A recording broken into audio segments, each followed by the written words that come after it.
It is formality that no one be guru in my presence. Right after Srila Prabhupada agreed that yes, the Ritvik initiations after he departs will be done on his behalf, he says, he does it on your behalf. Yeah. That is formality. Because in my presence one should not become guru. It's on my behalf. It is at this point that the GBC men get totally lost and completely misunderstood the following point that Srila Prabhupada was making. The Rtviks or any other disciple could not become a guru while Srila Prabhupada was still present. That is a given formality, unless, of course, Srila Prabhupada allows them to, but that's a given formality. That's the formality, that one does not accept their own disciples while their guru is present. That everyone knew. So for the Rtvik to initiate on Prabhupada's behalf while he was present, that was a given. What these men, and Satsvarup and Tamal, Krishna in particular, mistakenly assumed was that since the Rtviks could not accept their own disciples while Srila Prabhupada was present, they mistakenly assumed that the point that Srila Prabhupada was going to be making was that when he was no longer present, they would no longer be initiating on his behalf. Rather, they will become actual gurus and initiate their own disciples. But that is a total misunderstanding. They're two separate. Srila Prabhupada was talking about Rtviks, and then he started talking about actual gurus. Separate. But they thought it was all the same.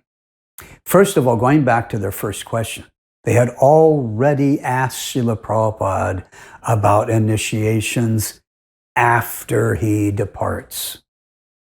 And in that response to that question regarding after he was no longer present, Srila Prabhupada will soon select some men to act as officiating Rtviks,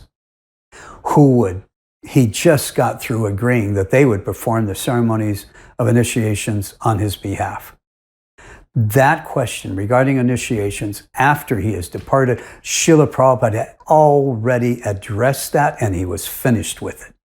He was finished with it because the rest of how those initiations would be conducted, that wasn't finalized yet. So he had said as much as he could say at that time about the Rtvik system.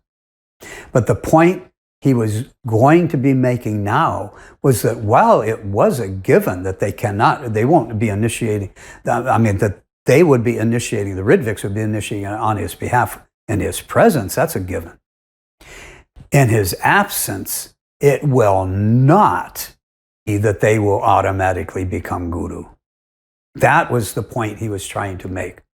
And these men totally misunderstood that point. They thought he was trying to say that on his disappearance, they would automatically become regular gurus. And that was just the opposite of the point that Srila Prabhupada was making. And this is confirmed later when we get after this, the meeting, the next chronological timeline. I'll explain that is the understanding that these men came to that conclusion. They thought that Srila Prabhupada was saying that on his disappearance, these men would become regular gurus.